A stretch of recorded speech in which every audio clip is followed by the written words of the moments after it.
கரு மாணிக்கம் அவர்களே, முன்னாள் அமைச்சர் அன்பராஜா உள்ளிட்ட முக்கிய விருந்தினர்களே, தொடக்கத்தில் அனைவரையும் வரவேற்று மகிழ்ந்திருக்கக்கூடிய மாவட்டத்தினுடைய ஆட்சித்தலைவர் திரு சிம்ரன்ஜித் சிங் காலோன் IAS அவர்களே, உள்ளாட்சி அமைப்புகளை சார்ந்திருக்கக்கூடிய பிரதிநிதிகளே, அரசு உயர் அலுவலர்களே, நலத்திட்ட உதவிகளை பெறுவதற்காக வருகை தந்திருக்கக்கூடிய பயனாளி பெருமக்களே,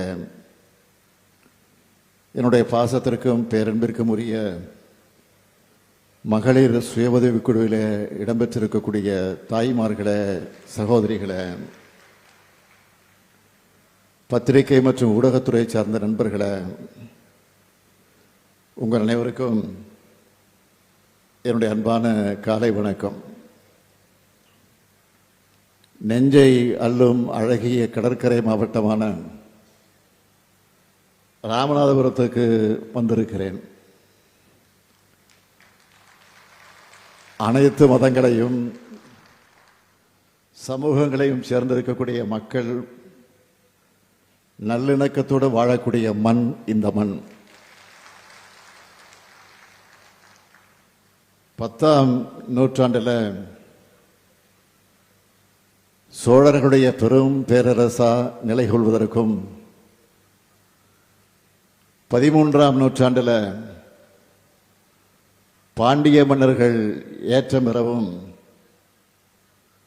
அரச படையில் நின்றவங்க இந்த ராமநாதபுரம் மண்ணை சார்ந்தவங்க. இப்படி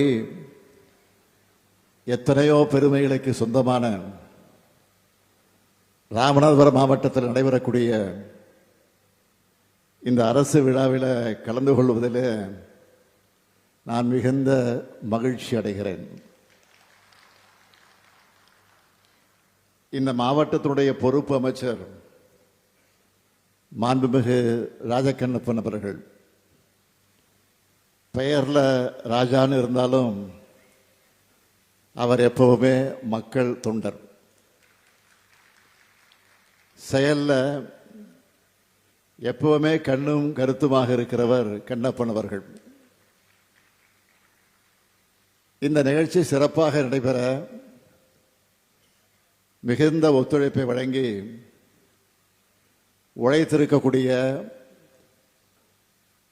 ராமநாதபுரம் தொகுதியுடைய சட்டமன்ற உறுப்பினர் காதர் பாட்சா என்ற முத்துராமலிங்கம், கழகத்தின் மூத்த முன்னோடி காதர் பாட்சா என்ற வெள்ளச்சாமி அவருடைய அருமை மகன், தென்மண்டலத்தில்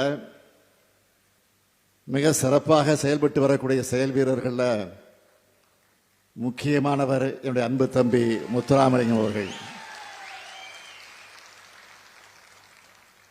அதேபோல் பக்கத்து மாவட்டமாக இருந்தாலும் தன்னுடைய சொந்த மாவட்டத்துக்கு முக்கியத்துவம் தருவது போல ராமநாதபுரத்தையும் கவனிக்கிறார் நம்முடைய மாண்புமிகு நிதியமைச்சர் தங்கம் தென்னரசு அவர்கள். அவரும் இந்த விழாவிற்கு வந்திருக்கிறார். இந்த மாவட்டத்தினுடைய மக்கள் பிரதிநிதிகளுக்கு துணையாக மட்டுமல்ல, ராமநாதபுரம் மாவட்டத்தினுடைய வளர்ச்சிக்கு துணையாக இருக்கக்கூடிய மாவட்ட அமைச்சர், மாவட்ட ஆட்சியினுடைய பொறுப்பை ஏற்றிருக்கக்கூடிய மாவட்ட ஆட்சியர் சிம்ரன்ஜித் சிங்குடைய காலோன் அவர்களுக்கும், மாவட்டத்தினுடைய அரசு அலுவலர்கள் எல்லோருக்கும் என்னுடைய பாராட்டுக்களையும் வாழ்த்துக்களையும் நான் தெரிவித்துக் கொள்ள விரும்புகிறேன். ராமநாதபுரம் மாவட்டத்துக்கு வந்தவுடன் எனக்கு நினைவுக்கு வந்தது ஆங்கிலேய அரசினுடைய அடக்குமுறைகளை எதிர்கொண்டு போர் நடத்தி சிறையிலே மாண்டு போன வீரரான சேதுபதி மன்னரை பெருமைப்படுத்தும் வகையில்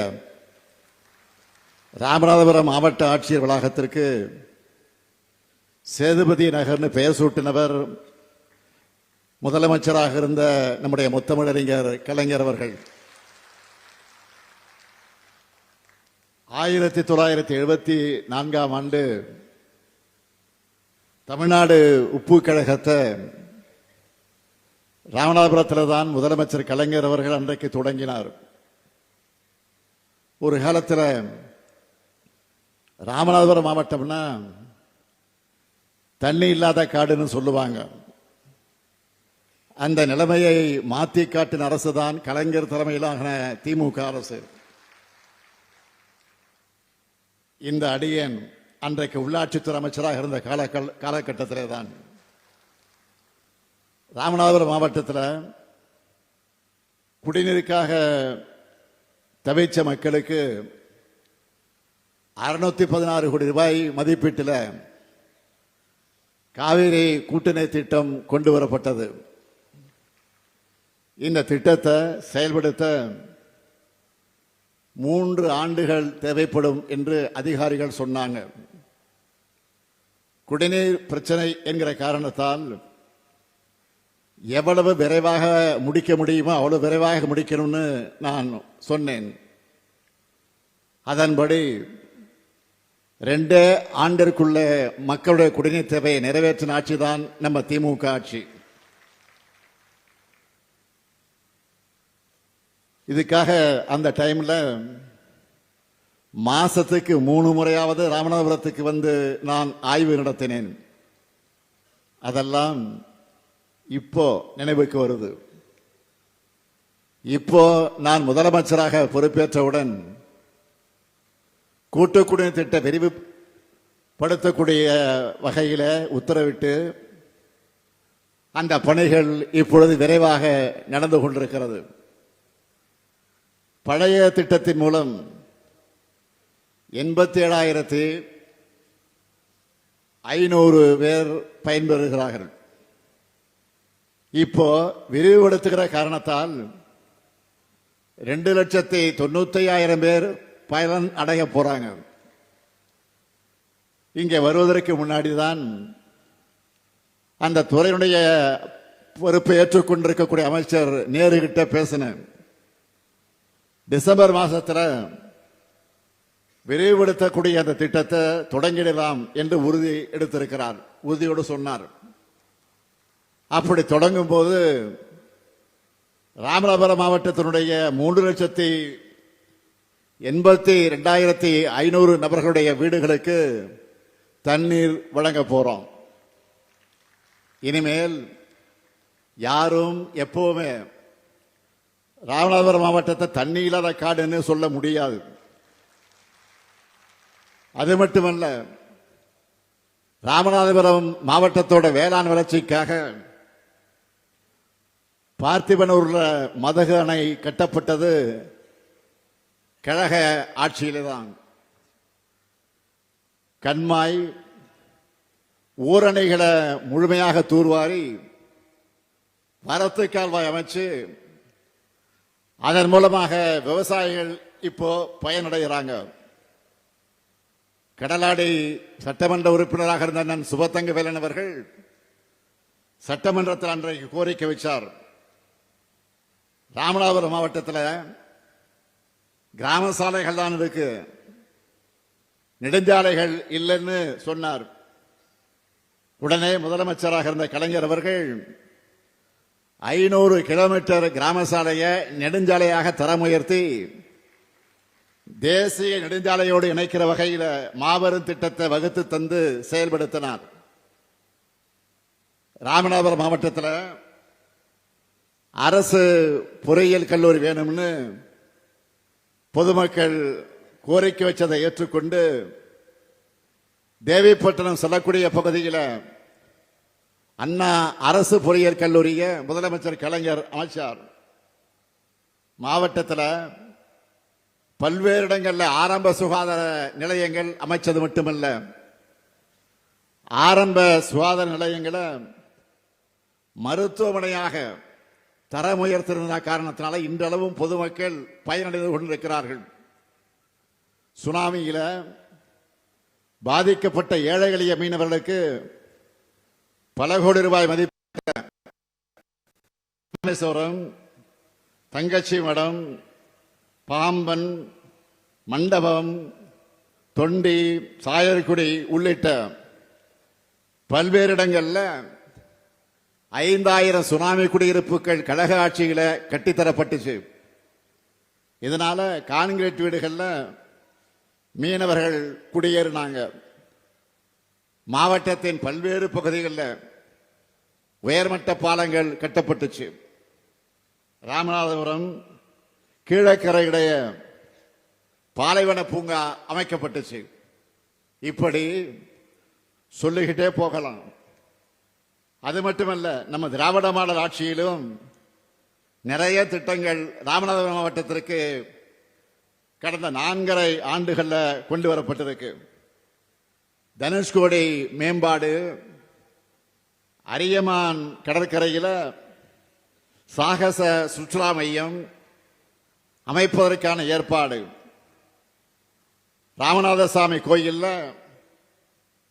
17 திருப்பணிகள், மாஸ்டர் பிளான் பணிகள், நெடுஞ்சாலைத்துறை சார்பில் 219 பணிகள், 154 புதிய கட்டிடங்கள், நகராட்சி நிர்வாகத்துறை சார்பில் 231 பணிகள், 22 மினி பேருந்துகள், திருவாடனை அணைக்கட்டு, 90 கூட்டுறவு சங்கங்களுக்கு பால் தர பரிசோதனை கருவிகள்னு மொத்தமா 3250 கோடி ரூபாய் மதிப்பிலான 46,770 வளர்ச்சி திட்டப்பணிகள் நடந்து கொண்டிருக்கிறது. 12,105 கோடி ரூபாய்க்கு நலத்திட்ட உதவிகள் வழங்கப்பட்டிருக்கு. இது மட்டுமல்ல, நம்ம அரசோட மாநில அளவிலான முத்திரை திட்டங்கள்ல ராமநாதபுரம் மாவட்டத்தை எத்தனை பேர் பயனடைந்திருக்காங்க என்று விவரத்தை சொல்ல வேண்டும் என்று சொன்னால் 2,36,000 சகோதரிகளுக்கு கலைஞர் மகளிர் உரிமை தொகையா மாதம் 1000 ரூபாய் கிடைக்குது. 8 லட்சத்திற்கும் மேற்பட்ட உள்ளவர்கள் பல்வேறு உதவி தொகைகளை பெற்றிருக்காங்க. 83,483 குழந்தைகளுக்கு தினந்தோறும் ஊட்டச்சத்து நிறைந்த காலை உணவு அன்போடு பரிமாறப்படுகிறது. 1,85,543 மீனவர்களுக்கு பல்வேறு நலத்திட்ட உதவிகள் தரப்பட்டிருக்கு. 55,000 மாணவர்கள் நான் முதல்வன் திட்டத்தில் பயிற்சி பெற்றிருக்கிறாங்க.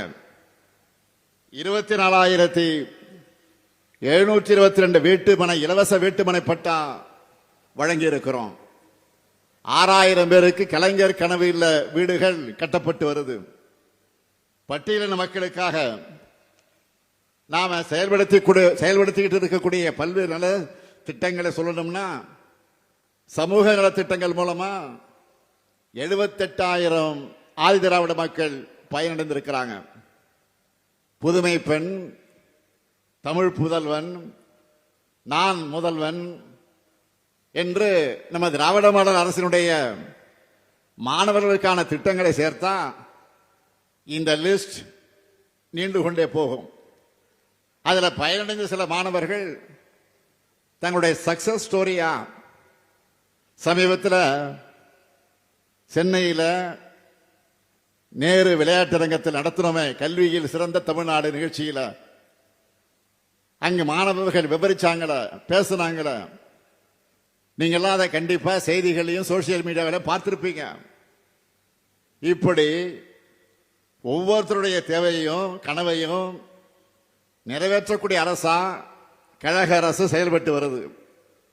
இதோட தொடர்ச்சியாகத்தான் இன்னைக்கு இந்த விழா நடைபெறுது.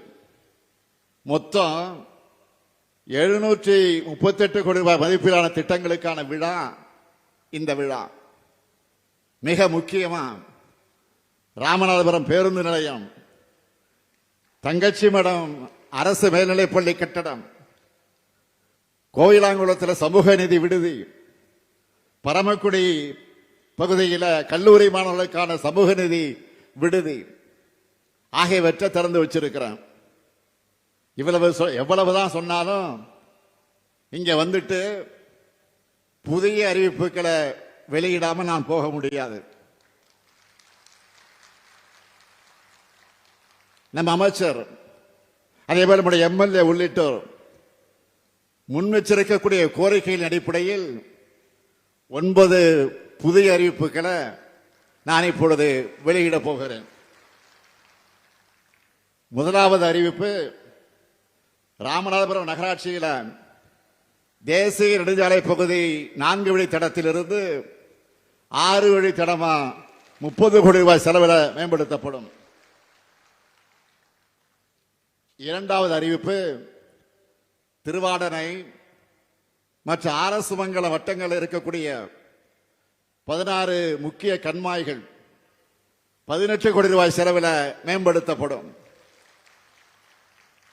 மூன்றாவது அறிவிப்பு, கீழக்கரை வட்டத்தில் இருக்கக்கூடிய உத்தரசோகமங்கை, வித்தானூர் உள்ளிட்ட 6 கண்மாய்கள் 4 கோடி 65 லட்சம் ரூபாய் செலவில் மறு சீரமைக்கப்படும். நான்காவது அறிவிப்பு, கடலாடி வட்டத்தில் இருக்கக்கூடிய செல்வானூர் கண்மாய் 2 கோடி 60 லட்சம் ரூபாய் மதிப்பீட்டிலும், சிக்கல் கண்மாய்கள் 2 கோடி 30 லட்சம் ரூபாய் மதிப்பீட்டிலும் மறு சீரமைக்கப்படும். ஐந்தாவது அறிவிப்பு, பரமக்குடி நகராட்சிக்கு 4 கோடி 50 லட்சம் ரூபாய் செலவில் புதிய அலுவலக கட்டடம் கட்டப்படும். ஆறாவது அறிவிப்பு, ராமநாதபுரம் நகராட்சியினுடைய பழைய பேருந்து நிலையம் நவீன வணிக வளாகமாக மாற்றியமைக்கப்படும். ஏழாவது அறிவிப்பு, ராமநாதபுரம் அரசு மகளிர் கல்லூரியில் வசதிகளை மேம்படுத்தி புதிய பாடப்பிரிவுகளை தொடங்கும் வகையில் 10 கோடி ரூபாய் செலவிலும் புதிய கூடுதல் வகுப்பறை கட்டடங்கள் கட்டப்படும். எட்டாவது அறிவிப்பு, கீழக்கரை நகராட்சிக்கு 3 கோடி ரூபாய் மதிப்பீட்டில் புதிய அலுவலக கட்டடமும் 1.5 கோடி ரூபாய் மதிப்பீட்டில் நவீன மீன் அங்காடியும் கட்டப்படும். ஒன்பதாவது அறிவிப்பு, கமுதை பகுதி விவசாயிகளுடைய நலன் கருதி 1 கோடி ரூபாய் மதிப்பீட்டில் 100 மெட்ரிக் டன் கொள்ளளவு கொண்ட குளிர் பதன கிடங்கு அமைக்கப்படும். இந்த 9 அறிவிப்புகளும் விரைவில் செயல்பாட்டுக்கு வரும். ராமநாதபுரம் மாவட்டத்துக்கு வந்துட்டு மீனவ நண்பர்கள் பற்றி பேசாம இருக்க முடியுமா? காரணம், அந்த அளவுக்கு மீனவர்கள் நிறைந்து வாழக்கூடிய மாவட்டம் இந்த மாவட்டம். கடலோர மாநிலமான தமிழ்நாட்டில் ஆண்டுக்கு பல்லாயிரம் கோடி ரூபாய் வர்த்தகம் நடக்கிற தொழிலா மீன்வள தொழில் இருக்கு. அதுல 25 விழுக்காடு இந்த ராமநாதபுரம் மாவட்டத்தில் மட்டுமே நடக்குது. கடந்த 2023 ஆண்டு ஆகஸ்ட் மாசத்துல ராமேஸ்வரத்தில் நடைபெற்ற மீனவர் மாநாட்டில் கலந்துகிட்டு நான் பேசினேன். அப்பொழுது சொன்னேன், மீனவர்கள் நலனுக்காக மொத்தம் 10 அறிவிப்புகள் வெளியிட்டிருந்தேன். அந்த 10 அறிவிப்புகளுமே நடைமுறைப்படுத்தப்பட்டிருக்குன்னு மகிழ்ச்சியோடு நான் இங்கே பதிவு செய்கிறேன். இன்னும் சொல்ல போனா, அறிவிப்புல குறிப்பிட்டதை விடவும் அதிகமாகவே செயல்படுத்திக்கிட்டு இருக்கிறோம். அதை நான் பெருமையோடு இங்கே பதிவு செய்கிறேன். எடுத்துக்காட்டுக்கு 45,000 பேருக்கு மீன்பிடி தொழிலுக்கான கூட்டுறவு கடன் வழங்கப்படும் அறிவிச்சிருந்தேன். ஆனா இன்று வர மொத்தம் 81,588 மீனவர்களுக்கு 687 கோடி ரூபாய் கூட்டுறவு கடன் வழங்கப்பட்டிருக்கு. சொன்னதை செய்வது மட்டுமல்ல, சொன்னதை தாண்டியும் நன்மை செய்யும் ஆட்சி இந்த ஆட்சி. அதேபோல் கடுமையான உழைப்புக்கு புகழ்பெற்ற நம்ம ராமநாதபுரம் மீனவர்கள் கோரிக்கை ஏற்று நீங்க கேட்ட இடங்கள் எல்லாம் மீன் இறங்கு தளங்கள், கூடுதல் கட்டமைப்பு வசதிகள், தூண்டில் வளைவு போன்ற வசதிகளை ஏற்படுத்தி கொண்டிருக்கிறோம். மேலும் மீன்பிடி தடைக்கால நிவாரண தொகை 8000 உயர்வு, மானிய டீசல் அளவு உயர்வு, வீட்டுமனை பட்டான்னு எல்லாமே செஞ்சு கொடுக்கிறோம். நாம இவ்வளவு பண்ணி கொடுத்தாலும் நம்ம மீனவர்களுக்கு இருக்கக்கூடிய மிகப்பெரிய பிரச்சனை என்ன? இலங்கை கடற்படையால் ஏற்படுகிற தாக்குதல். இதில் நாம் தொடர்ந்து அதில் ஈடுபட்டு கண்டிக்கிறோம், போராட்டம் நடத்துகிறோம். ஆனா ஒன்றியத்தை ஆளும் பாஜக அரசு நம்ம மீனவர்களை காக்க எதுவும் செய்யல. கச்சத்தீவை மீட்பதுதான் சரியான தீர்வாக அமையும்னு தமிழ்நாடு சட்டமன்றத்தில் தீர்மானத்தை நிறைவேற்றி ஒன்றிய அரசுக்கு அனுப்பி இருக்கிறோம். இதை வச்சு இலங்கை அரசுக்கு ஒன்றிய பாஜக அரசு ஒரு கோரிக்கையை வச்சிருக்கணும். அதை செய்யக்கூட பாஜக அரசு மறுக்குது. இலங்கை சென்ற இந்திய பிரதமரும் இதை வலியுறுத்த மறுக்கிறார். கச்சத்தீவை தரமாட்டோம்னு இலங்கையினுடைய வெளியுறவுத்துறை அமைச்சர் சொல்லுகிறார். இதுக்கு இந்திய வெளியுறவுத்துறை அமைச்சர் ஏதாவது மறுத்து பேசியிருக்க வேண்டுமா வேண்டாமா? தமிழ்நாட்டு மீனவர்கள்லாம் மட்டும் அவர்களுக்கு இலக்கணமாக போச்சு. நாம இந்தியர்கள் இல்லையா? தமிழ்நாடு தமிழர்கள் என்றாலே ஒன்றிய பாஜக அரசுக்கு ஏன் கசக்கிறது? தமிழ்நாடு மேல அவங்களுக்கு இருக்கக்கூடிய வன்மத்தை எப்படியெல்லாம் காட்டுறாங்கன்னு நான் சொல்லித்தான் நீங்கள் தெரிந்து கொள்ள வேண்டிய அவசியத்தில் இல்லை. ஜிஎஸ்டியால நிதி உரிமை போச்சு, நிதி பகிர்வுகளையும் ஓரவஞ்சன, சிறப்பு திட்டம் எதையும் அறிவிக்க மாட்டாங்க, பள்ளி கல்விக்கான நிதியை தரமாட்டாங்க.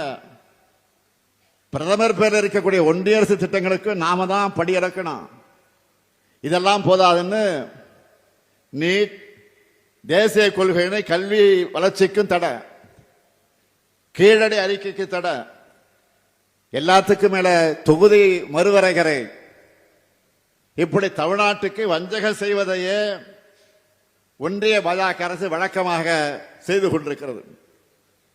தமிழ்நாட்டை 3 முறை மிகப்பெரிய பேரிடர் தாக்கி ஆயிரக்கணக்கான மக்கள் பாதிக்கப்பட்ட போதெல்லாம் உடனே வராத, நிதி தராத ஒன்றிய நிதியமைச்சர் இப்போது கரூருக்கு மட்டும் உடனே வருகிறார்.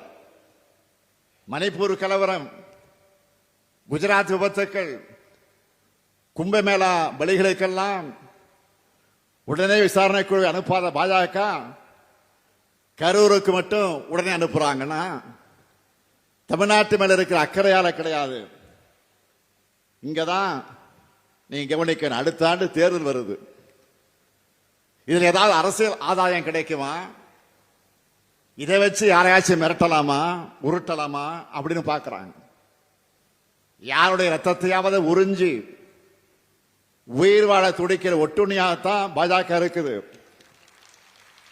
மாநில நலன்களை புறக்கணிச்சு, மாநில உரிமைகளை பறிச்சு, இன்னும் சொல்லணும்னா மாநிலங்களே இருக்கக்கூடாது என்ற எண்ணத்தோடு செயல்படுகிற ஒன்றிய பாஜக கூட எதிர்கட்சியாக இருக்கக்கூடிய அதிமுகவும் கூட்டணி வச்சுக்கிட்டு அடிமை சாசனம் எழுதி கொடுத்த தலையாட்டி பொம்மையா இருக்காங்க. பாஜகவை அதிமுக ஆதரிப்பதற்கு ஏதாவது கொள்கை அடிப்படை இருக்கா? பொது காரணம் இருக்கா? மக்கள் நலன் அடிப்படையா ஏதாவது இருக்கா? குறைந்தபட்ச செயல் திட்டம் ஏதாவது இருக்கா? எந்த கோரிக்கையாவது முன் வச்சு கூட்டணி சேர்ந்திருக்கிறாங்களா? எதுவும் கிடையாது. தவறு செஞ்சவங்க அத்தனை பேரும் அடைக்கலமாகி தங்களுடைய தவறுகளிலிருந்து தப்பிப்பதற்காக வாஷிங் மிஷின் தான் பாஜக.